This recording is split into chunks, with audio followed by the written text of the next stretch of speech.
The great chamber of the Galactic Council stretched for nearly a mile in every direction. Its walls were made of living crystal that pulsed with soft blue light. Hundreds of species filled the circular seats that rose toward the ceiling like steps in an ancient arena. Some had scales. Some had fur. Some had no solid form at all and floated in containment fields. They had come from every corner of the known galaxy to discuss matters of territory, trade, and power.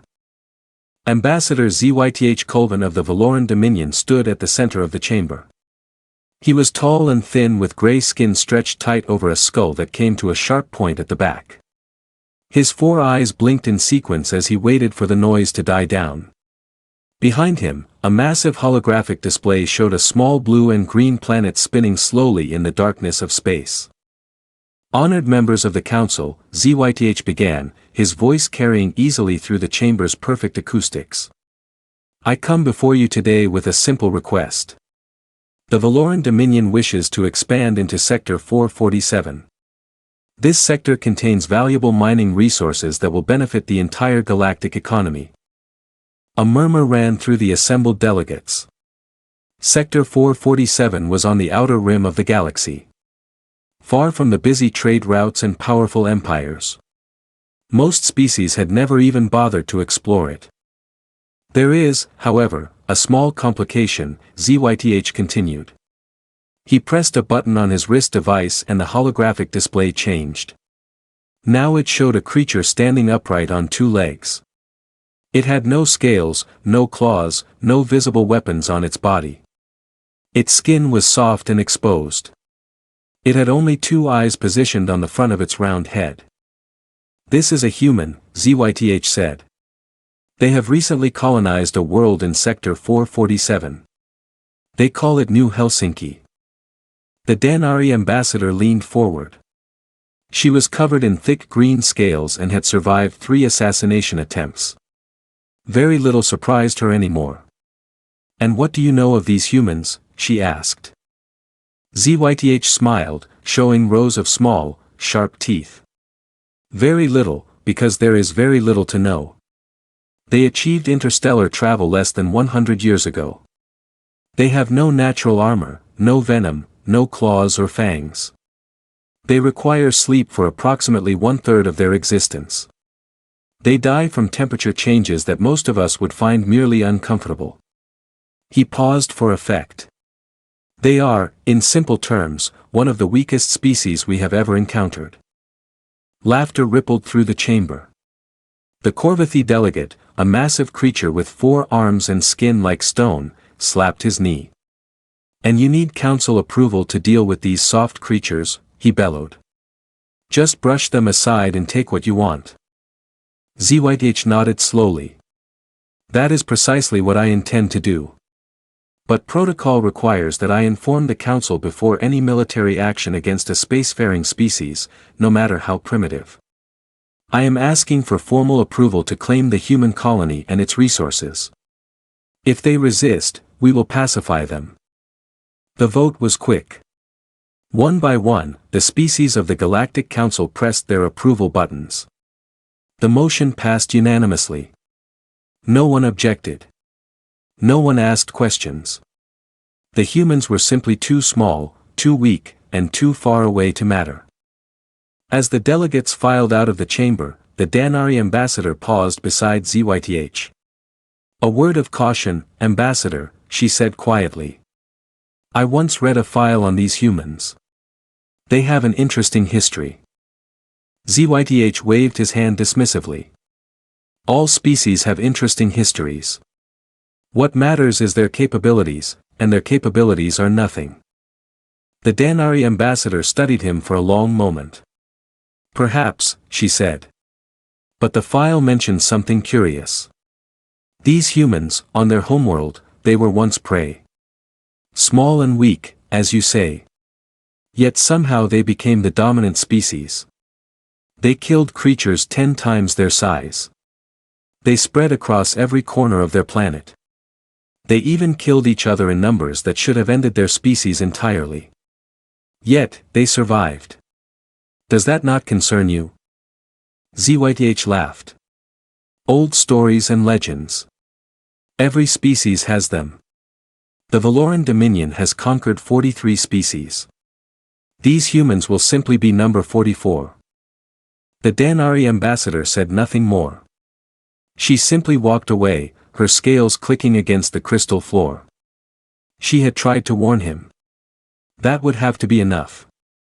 12,000 light-years away on a small planet covered in forests and lakes, a little girl named Sophia ran through her family's garden. She was 7 years old with dark curly hair and a gap where her 2 front teeth had fallen out. In her hands, she carried a piece of paper covered in colorful drawings. "Papa! Papa!" she shouted. "Look what I made at school today." Her father, Anders, looked up from the vegetables he was planting. He was a tall man with kind eyes and dirt on his hands. He had come to New Helsinki 15 years ago as part of the first wave of colonists. He had helped build the roads, the schools, and the hospitals. He had met his wife, Maria, here, and together they had created a life. "What do you have there, little one?" he asked, wiping his hands on his pants. Sophia thrust the paper toward him. It showed 4 stick figures holding hands under a yellow sun. "It's us," she said proudly. "That's you, and that's Mama, and that's baby Eric, and that's me." Anders felt his heart swell. He picked up his daughter and held her close. "It's beautiful," he said. "The most beautiful thing I've ever seen. We should hang it on the wall." From inside the house, Maria's voice called out. "Dinner is ready. Come inside before it gets cold." Anders carried Sophia toward the house. The sun was setting, painting the sky in shades of orange and pink. In the distance, he could see the lights of the colony's main city beginning to flicker on. 30,000 people lived on New Helsinki. It wasn't a big number by galactic standards, but to Anders, it felt like home. They sat down at the dinner table together. Maria had made stew with vegetables from their garden. Baby Eric sat in his high chair, making a mess with his food. Sophia talked endlessly about her day at school, about her friends, about a butterfly she had seen during lunch. It was an ordinary evening, a perfect evening. None of them noticed the stars beginning to disappear. One by one, blocked out by massive shapes descending through the atmosphere. The first explosion came without warning. The windows of the house shattered inward. Anders threw himself over Sophia, shielding her with his body. Maria screamed and grabbed Eric from his chair. The ground shook as more explosions rocked the colony. Through the broken window, Anders could see the sky filled with ships. They were enormous, each one larger than the colony's biggest building. Lights flashed from their undersides. And wherever those lights touched, fire erupted. "We have to run," Anders said, his voice steady despite the fear in his heart. "We have to get to the bunkers."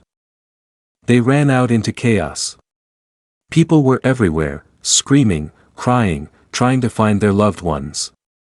The ships above continued their bombardment without mercy. Anders saw a school collapse, children still inside. He saw a hospital take a direct hit. He saw people he had known for years turn to ash in an instant. He ran faster, holding Sophia's hand so tight that his knuckles turned white. The bunker was 3 blocks away. They were so close. Anders could see the entrance. Could see other families rushing inside. Just a little further. Just a few more steps. The light hit them without warning. Anders felt nothing. One moment he was running, holding his daughter's hand. The next moment there was only silence and darkness. The last thing he saw was Sophia's drawing, somehow still clutched in his other hand. The 4 stick figures still holding hands under the yellow sun. The attack lasted 6 hours. When it was over, 12,000 human beings were dead. The colony of New Helsinki was nothing but smoke and ashes. The Valoran soldiers walked through the ruins, scanning for survivors. They found very few. Admiral Torvek stood on the bridge of his flagship, the Eternal Dominion, and watched the destruction with satisfaction. The operation had gone exactly as planned. Minimal resistance, no casualties on the Valoran side. The humans had died like the weak creatures they were. Send a message to Earth, he ordered. Inform them that their colony has been claimed by the Valoran Dominion. They have 1 standard month to surrender all remaining colonies and submit to our rule. If they refuse, they will be exterminated. His communications officer nodded and began preparing the transmission. Admiral Torvex returned to his quarters to rest. It had been a long day, but a successful one.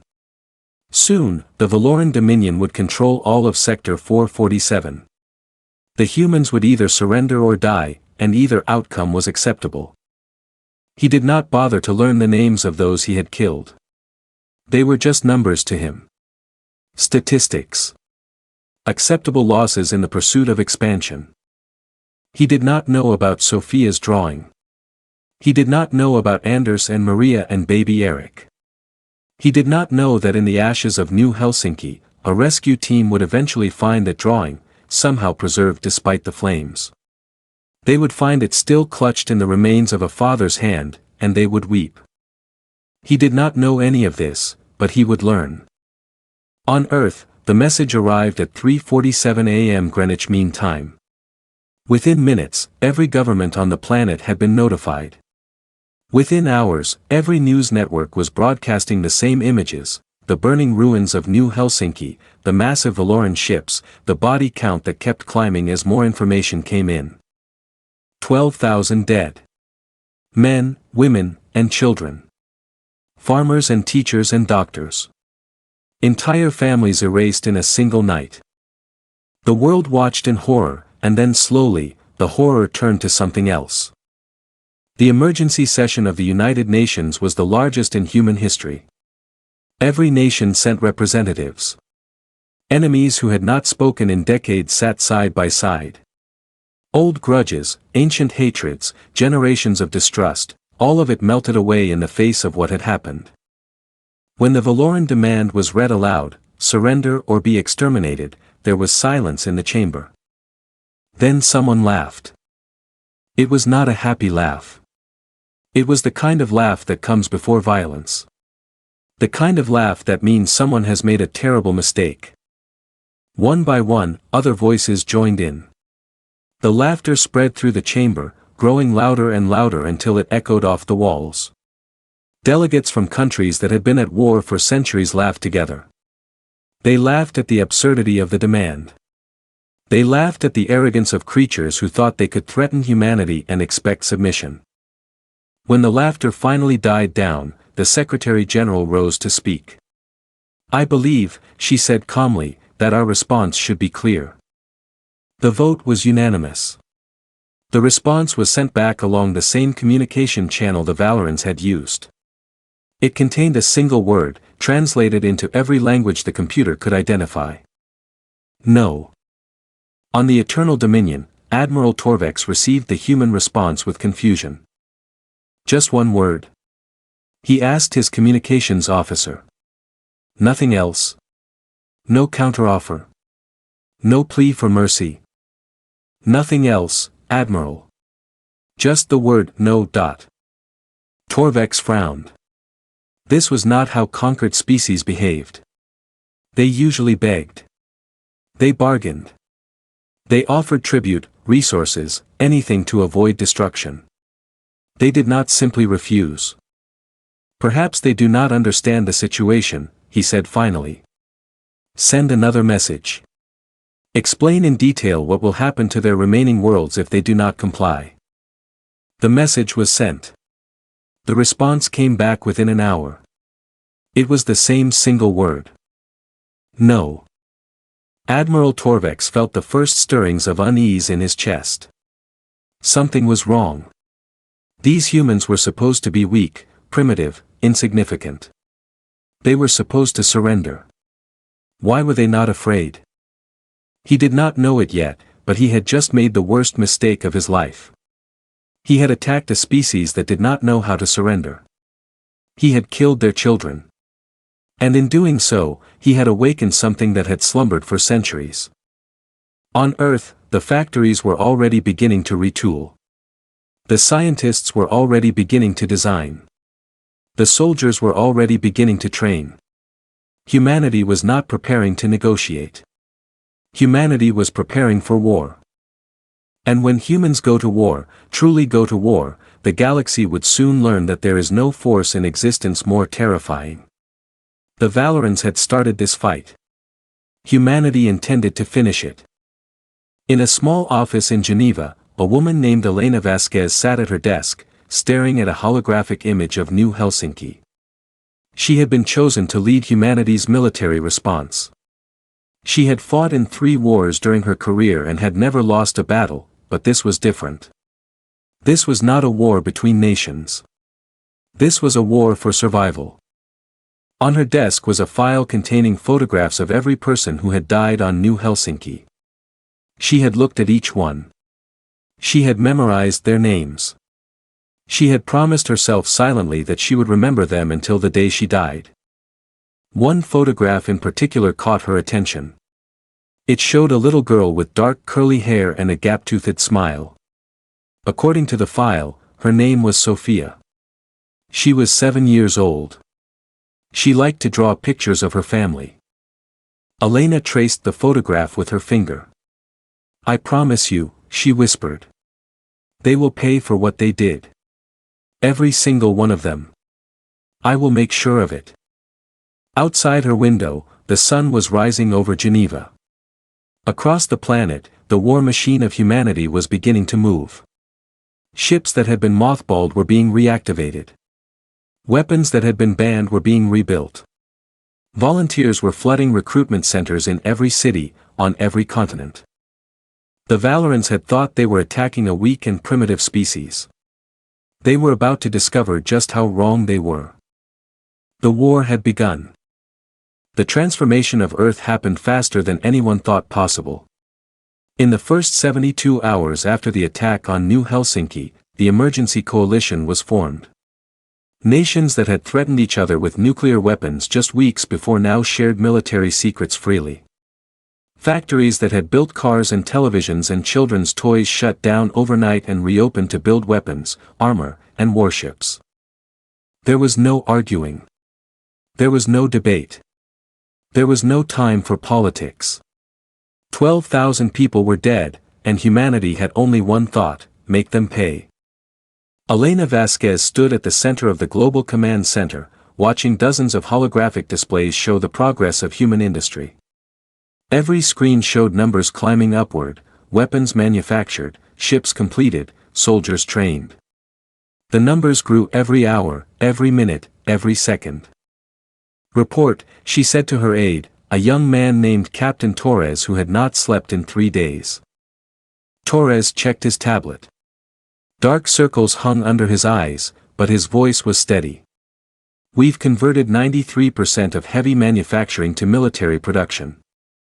14 shipyards are now operational, with another 12 coming online within the week. We've had 47 million volunteers for military service. We can only train about 2 million in the time we have, but the rest are being put to work in factories and support roles." Elena nodded slowly. "And the weapons research?" "Progressing faster than expected. The physics teams have been working around the clock. They think they've found a way to improve our plasma weapons by about 60%. And the engineering core has developed a new type of armor that should hold up better against Valoran fire." "How did they do it so fast?" Torres smiled grimly. "They're not sleeping, ma'am. None of them are. They say they'll sleep when the war is over." Elena looked at her aide more carefully. She saw the exhaustion in his eyes, the slight tremor in his hands. She saw the same thing in everyone she met these days. The entire species was running on anger and grief and determination. It should have been unsustainable. By every measure of human physiology, people should have been collapsing. They needed sleep. They needed rest. They needed time to process the trauma of what had happened. But they didn't stop. They couldn't stop. Every time someone felt tired, they thought of those 12,000 dead on New Helsinki. They thought of the children who would never grow up. The families that would never be whole again. And somehow, they found the strength to keep going. This was something the Valorans had not understood. They had calculated human endurance based on normal conditions. They had not accounted for what happened when humans were pushed beyond their limits. They had not accounted for rage. ###the realization. On the Eternal Dominion, Admiral Torvex was growing concerned.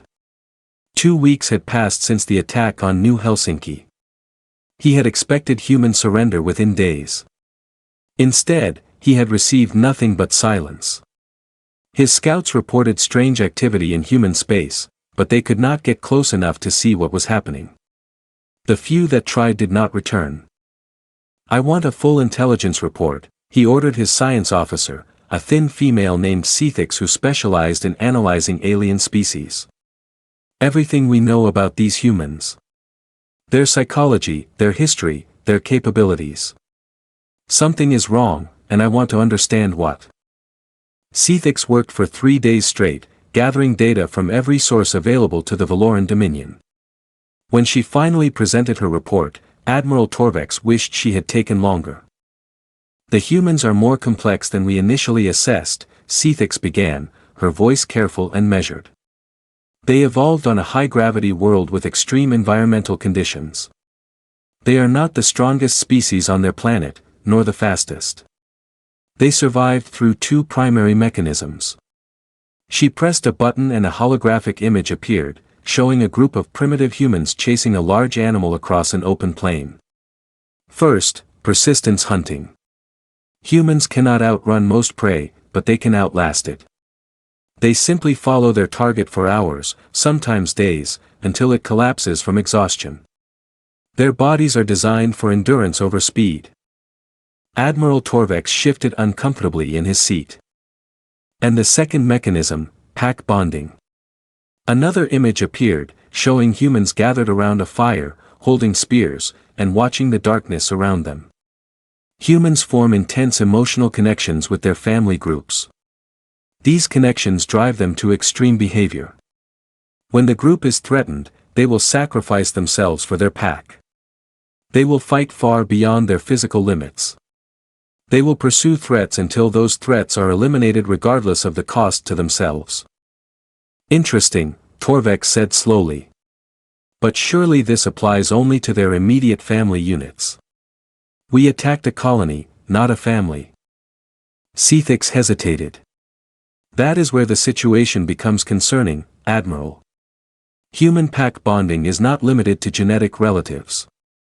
They extend these bonds to friends, communities, even abstract concepts like nations or species. When we attacked New Helsinki, we did not simply kill 12,000 individuals. In the human mind, we attacked their entire species." "Their entire species?" "Yes, Admiral. Every human in existence now considers themselves to be under attack. Every human now views us as a threat to their pack. And there is more." Cethix pulled up another display, this one showing brain scans and chemical analyses. Human bodies produce specific chemicals during periods of extreme stress or anger. These chemicals suppress pain and fear. They allow humans to function without sleep for extended periods. They increase strength, speed, and aggression far beyond normal levels. Admiral Torvex stared at the data. "You're telling me that by attacking them, we've made them stronger?" "In a sense, yes. Under normal conditions, humans are relatively fragile. But under threat conditions, particularly threats to their young, they transform. Their historical records are filled with instances of individual humans performing impossible physical feats when their children were in danger. Lifting vehicles that should be too heavy, fighting through injuries that should be fatal, continuing to function long after their bodies should have stopped." The Admiral sat in silence for a long moment. Then he asked the question that had been forming in his mind since the beginning of this briefing. What happened to the other predators on their homeworld? The ones that were larger and stronger than the humans? Sci looked at him with something that might have been fear.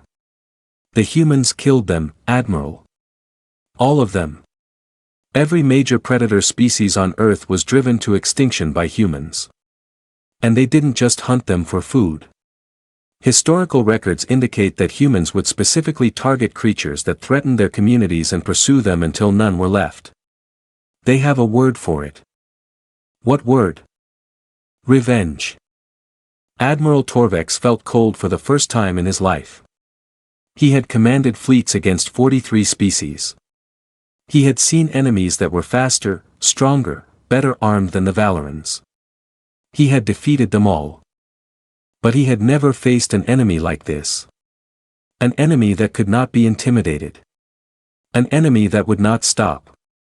An enemy that would follow him across the galaxy if necessary, for years or decades or generations, until he was destroyed. How long until we can expect a counterattack? He asked. Sci checked her calculations. Based on their industrial capacity and current activity levels, 6 months at minimum, possibly as long as a year. Then we have time to prepare. With respect, Admiral, I don't think you understand. Sci pulled up one final display. It showed a graph of human industrial output over the past 2 weeks. The line climbed upward at an angle that should have been impossible. This is their production rate. They are building weapons faster than any species we have ever encountered. They are working in shifts around the clock. They are converting their entire civilization to a war footing that cannot be sustained under normal circumstances. No. But these are not normal circumstances. They are not sleeping, Admiral. They are not resting. They are not even eating properly. Their bodies are destroying themselves from the inside. And they don't care. They will keep going until they either defeat us or die trying. Admiral Torvex stood up abruptly. That's enough. Prepare defensive positions throughout our territory. Increase scout patrols. I want to know the moment the humans make any move toward our space. Yes, Admiral. As Sci left the room, Torvex walked to the window of his quarters and stared out at the stars. Somewhere out there, beyond the vast darkness of space, a species was preparing to come for him. He had thought this would be an easy conquest, a simple expansion into a weak territory, another victory to add to the Valoran record. He was beginning to realize that he had made a terrible mistake. On Earth, Elena Vasquez addressed the human race. She stood in front of a camera in the Global Command Center, surrounded by screens showing fleet movements and production statistics. Behind her, a single image was displayed, the drawing that Sophia had made, for stick figures holding hands under a yellow sun. It had been recovered from the ashes of New Helsinki and had become the symbol of the war. Every screen on Earth, every device capable of receiving a signal carried her message live. Citizens of Earth, she began, her voice calm and steady. Citizens of every human colony. You know why I am speaking to you today. You know what was done to our people on New Helsinki. You know what the Valorans demand of us. She paused, letting the weight of her words sink in. They think we are weak. They think we will surrender. They think we will beg for mercy and offer ourselves as slaves to avoid destruction. They have studied our bodies and found them fragile. They have measured our technology and found it primitive. They have looked at us and seen prey. Her eyes hardened. They are wrong. She turned slightly, gesturing to the production statistics behind her. In 2 weeks, we have done what should have taken us years. We have united our entire species. We have rebuilt our industries. We have created weapons and ships and armor that will make the Valorans regret ever learning our name. And we have only just begun. She turned back to the camera. Some of you are working in factories right now, building the weapons that will bring justice to New Helsinki. Some of you are training to fight. Some of you are caring for the children and families of those who have gone to war. Every single one of you has a role to play. And every single one of you is playing it. She stepped closer to the camera, her voice dropping to something almost intimate. I know you are tired. I know you are grieving. I know that some nights you wonder if we can really do this. If we can really stand against an empire that has conquered 43 species and never lost. She smiled then, a cold and terrible smile. Let me tell you something about those 43 species. They surrendered. They saw the Valoran fleet and they calculated the odds and they decided that fighting was not worth the cost.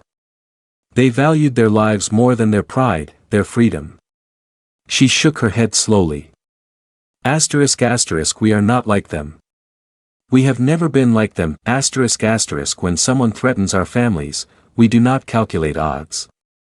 We do not weigh costs. We do not surrender. We fight.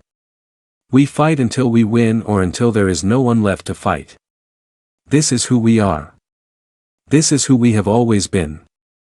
She pointed at the drawing behind her. Sophia was 7 years old. She drew this picture for her father on the last day of her life. 4 stick figures holding hands under a yellow sun. A family. Her family. One of 12,000 families that were destroyed by the Valorans. Her voice cracked slightly, the first sign of emotion she had shown. We will remember them. Every single one. We will carry their names into battle. We will speak them before every engagement. And when we finally stand victorious over the Valorian Dominion, we will make sure that the galaxy never forgets what was done here. She straightened, composing herself. The Valorans wanted a war. They thought it would be easy. They thought we would break. She leaned toward the camera one final time. They have no idea what they have unleashed. They attacked our children. They murdered our families. And now they will learn what humanity does to those who threaten what we love. She stepped back. We are coming for them. Every ship, every soldier, every weapon we can build. We will not stop. We will not rest. We will not forgive. Her final words echoed across every human settlement in the galaxy. They wanted war. Now they will have it. And when it is over, the galaxy will know that humanity is not prey. We are the predators. We always have been. And the Valorans have just made themselves our prey. The transmission ended. Across human space, in factories and training camps and shipyards, people watched in silence. Then, as one, they turned back to their work. The machines hummed louder. The weapons were built faster. The ships launched sooner. Humanity was awake and it was hungry for revenge. On the Eternal Dominion, Admiral Torvex watched the human broadcast with growing horror. He had seen war speeches before. He had seen species try to rally their populations against the Valoran threat. But he had never seen anything like this. There was no pleading in the human commander's voice, no fear. Only certainty. Cold, brutal, inevitable. And behind her, that child's drawing. Those 4 simple figures holding hands under a yellow sun. The Valorans had destroyed thousands of such families, and they had turned their destruction into a rallying cry. Admiral, his communications officer said hesitantly. Should we respond? Perhaps if we offered terms, open negotiations. Torvex shook his head slowly. You heard her. They are not interested in negotiations. They are not interested in terms. They want one thing. What is that, Admiral? Torvex turned away from the screen, his 4 eyes troubled. Us. They want us. All of us. Every Valoran who was involved in the attack on New Helsinki. Every commander who approved the operation. Every soldier who fired a weapon. He sat down heavily in his command chair. And I am beginning to think that they will not stop until they have us. The bridge was silent. Somewhere in the darkness of space, the human war machine continued to build. Ships were completed. Weapons were tested. Soldiers finished their training and prepared to fight. The Valorans had started this war, but it would be the humans who finished it. 2 years later. Valoria Prime burned. Not from weapons fire, though that too rained down from the sky. The planet burned with the light of 1,000 human ships, their engines blazing like artificial suns as they descended through the atmosphere. For 2 days, the battle had raged in orbit. The Valoran Defense Fleet, the largest armada their species had ever assembled, had fought with the desperation of the doomed. It had not been enough. Admiral Torvex stood on the bridge of the Eternal Dominion, watching his world die. His flagship was crippled, its weapons destroyed, its engines failing. Around him, the wreckage of his fleet drifted in silent testimony to the failure of everything he had believed. 43 species. The Valorian Dominion had conquered 43 species over centuries of expansion. They had built an empire that stretched across an entire sector of space. They had believed themselves invincible. That belief had lasted exactly 2 years, 4 months, and 17 days. That was how long it had taken the humans to tear it all down. "Admiral," his communications officer said weakly. "The humans are broadcasting a message. They want to speak with you." Torvex almost laughed. "Now they want to talk. After they have destroyed everything. They say they want to discuss terms of surrender." "Our surrender?" "No, Admiral. Theirs." Torvex blinked all 4 of his eyes in confusion. "They are not offering to surrender, Admiral. They are offering us the opportunity to surrender before things get worse." Torvex stared at the communication officer for a long moment. Then, despite everything, he felt a spark of hope. Perhaps this could end without the complete destruction of his species. Perhaps the humans were finally ready to negotiate. "Put them through," he ordered. The holographic display flickered to life. The face that appeared was the same one he had seen in countless intelligence briefings. Elena Vasquez, Supreme Commander of Human Forces. She was older now than she had been at the start of the war. Gray streaked her dark hair and lines of exhaustion marked her face. But her eyes were the same. Cold, determined, utterly without mercy. "Admiral Torvex," she said. "I assume you know why I am calling. You wish to discuss terms. I wish to end this war. On our terms.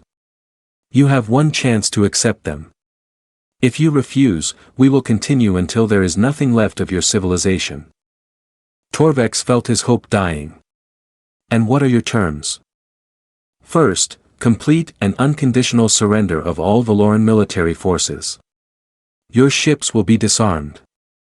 Your soldiers will be detained. Your weapons factories will be dismantled. And second." She paused. "Second, every individual who participated in the attack on New Helsinki will be identified and tried for crimes against humanity. This includes you, Admiral. This includes every officer in your chain of command. This includes every soldier who fired a weapon that day." Torvex felt cold. "You want us to hand over our own people for execution?" "I did not say execution." Vasquez's voice was sharp. "We will conduct fair trials. Evidence will be presented. Defense will be allowed. Those found guilty will face punishment according to the severity of their crimes. Death is possible for those who gave the orders. Prison for those who followed them. But all of them will face justice. And if we refuse, then we will take them by force. And the process will be significantly less gentle." Torvex considered his options. He had very few. His fleet was destroyed. His planet was surrounded. The human ground forces were already landing in the major cities, meeting resistance that grew weaker by the hour. "Is that all?" he asked finally. "No. There is one more thing." Vasquez's expression changed. Something passed across her face that might have been pain. "The names of the 12,000 people who died on New Helsinki. You will learn them. Every Valoran will learn them. Your schools will teach them. Your monuments will bear them. For as long as your civilization exists, you will remember what was done and what it cost. You want us to memorize the names of the people we killed?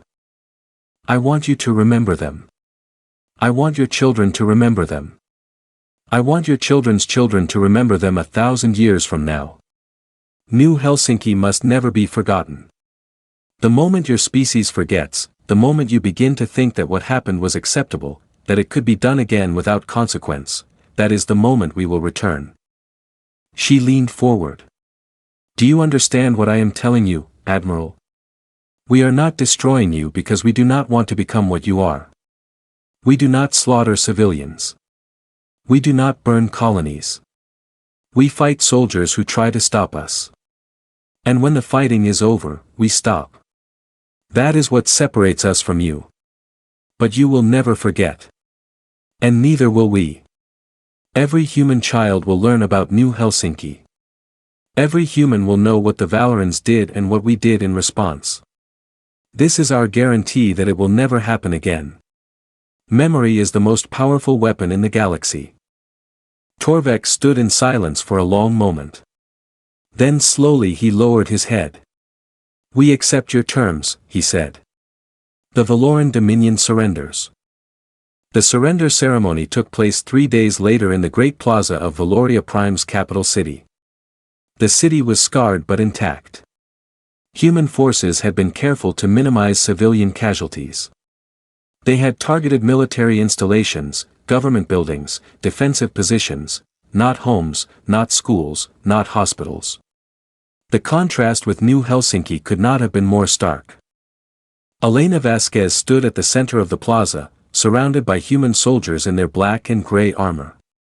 Across from her, Admiral Torvex and the surviving members of the Valoran High Command knelt in the traditional posture of defeat. Their weapons lay at their feet. Their heads were bowed. Above them, a massive holographic display showed 12,000 faces. They scrolled past slowly, one after another.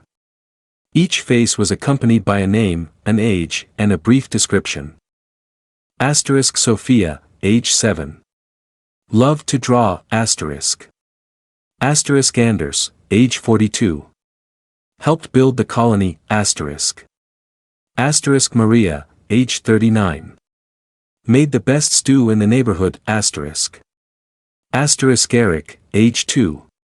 Had just learned to walk, asterisk. The faces continued to scroll as Vasquez spoke. We gather here today to mark the end of a war that should never have begun. 2 years ago, the Valoran Dominion attacked a peaceful human colony. They killed 12,000 people, including 4,000 children. They expected us to surrender. She paused, letting the words hang in the air. They were wrong. She gestured to the faces above her. These are the dead of New Helsinki. Farmers and teachers and doctors. Mothers and fathers and children. They did not die in battle. They did not die fighting for conquest or glory. They died in their homes, in their schools, in their beds. They died because the Valorian Dominion decided that their lives did not matter. She turned to face Torvex directly. Admiral Torvex, you commanded the fleet that destroyed New Helsinki. You gave the order to fire on civilian targets. You are responsible for the deaths of 12,000 innocent people. I understand, Torvex said, his voice barely audible. Do you truly understand what you have done? Can you look at those faces and comprehend the weight of their loss? Torvex raised his head slightly. His 4 eyes found the holographic display. And for a long moment, he watched the faces scroll past. Sophia with her gap-toothed smile. Anders with dirt on his hands from working in his garden. Maria laughing at something off camera. Eric reaching for his mother's arms. Something changed in the Admiral's expression. For the first time, he was not seeing statistics or acceptable losses. He was seeing people. Real people with real lives and real families. People who would never grow old, never have children, never see another sunset. His voice cracked. I did not know them. I did not think of them as people. They were just numbers. Obstacles to be removed. And now. Torvex looked at the faces again. Tears began to stream from all four of his eyes. Now I see them. Now I understand. He lowered his head. I am sorry. I know it means nothing. I know it cannot bring them back. But I am truly, deeply sorry for what I have done. Vasquez watched him for a long moment. Then slowly she nodded. Your apology is noted. But apologies are not enough. Words do not rebuild what was destroyed. Words do not bring back the dead. Actions are required. Memory is required. Remembrance is required. She turned to address the crowd of Valorans who had gathered to witness the ceremony. By the terms of surrender, every Valoran will learn the names of the dead of New Helsinki. Your schools will teach them.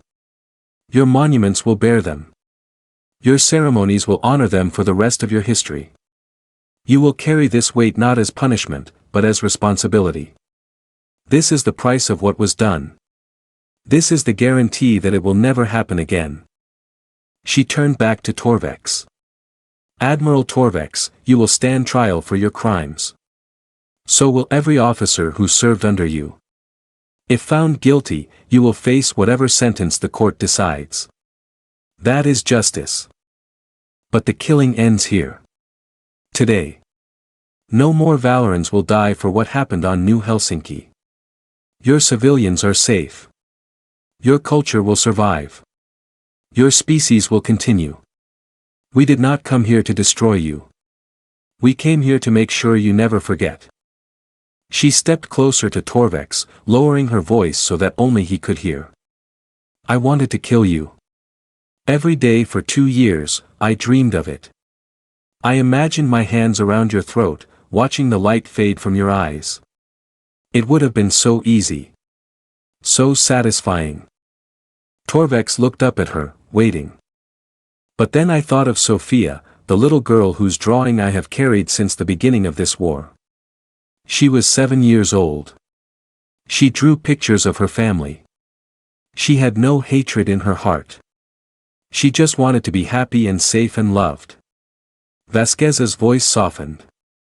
I asked myself, what would she want? Would she want more death? More destruction? More children growing up without parents? More families torn apart by war? She shook her head. No. She would want peace. She would want the fighting to stop. She would want us to be better than those who hurt her. She stepped back. So that is what we will do. We will be better. We will show mercy where you showed none. We will spare lives where you took them. Not because you deserve it, but because we refuse to become what you are. She turned away. The war is over. Remember why it was fought. Remember what it cost. The message was broadcast across the galaxy 1 week later. Every species, every world, every ship received it simultaneously. It was not a threat. It was not a demand. It was simply a statement delivered in a calm voice by the human Supreme Commander. We are humanity. 2 years ago, a hostile species attacked one of our colonies. They killed 12,000 of our people, including thousands of children. They expected us to surrender. We did not. Instead, we fought. We fought for 2 years across a dozen star systems. We lost nearly 500,000 of our own. But in the end, we won. Not through cruelty or genocide, but through determination, unity, and an absolute refusal to accept defeat. The war is now over. The Valoran Dominion has surrendered. Their commanders will face justice. Their people will remember what was done, and we will ensure that it never happens again. To every species in this galaxy, we offer this message: we do not seek conquest. We do not seek empire. We want only to live in peace, to explore the stars, to build a future for our children. If you leave us alone, we will leave you alone. If you trade with us, we will trade with you. If you offer friendship, we will accept it. But if you attack us, if you threaten our families, if you harm our children, then know this: there is no force in this galaxy that will protect you from what follows. We are humanity. We remember, and we do not forgive. The message ended. Across the galaxy, species that had watched the war from a safe distance considered what they had witnessed. They had seen a weak, primitive species transform into something unstoppable. They had seen the Valoran Dominion, conqueror of 43 species, brought to its knees in just over 2 years. And they learned the lesson that the Valorans had learned too late. Never attack humanity. Never threaten their children. Never give them a reason to hunt. Because if you did, they would come for you. They would find you. And they would never, ever stop. On the bridge of the Remembrance, Elena Vasquez stood at the observation window and looked out at the stars. The war was over. The dead were avenged. The galaxy had learned to fear humanity. But the cost had been so high. She held Sophia's drawing in her hands, the paper worn nearly transparent from 2 years of constant handling. The 4 stick figures still held hands under the yellow sun. A family frozen in a moment of happiness that had been shattered by weapons, fire, and greed. I kept my promise, she whispered. I brought them justice. I hope it was enough. The stars offered no answer. They simply burned in the darkness, cold and distant and eternal. Elena Vasquez folded the drawing carefully and placed it in her pocket. Then she turned away from the window and walked off the bridge, leaving the war behind her. But she would never forget New Helsinki. None of them would. Not the humans who would carry the memory of their dead across the centuries. Not the Valorans who would teach the names to every generation that followed. Not the galaxy, which would remember forever that humanity was not prey. They were the predators. They always had been.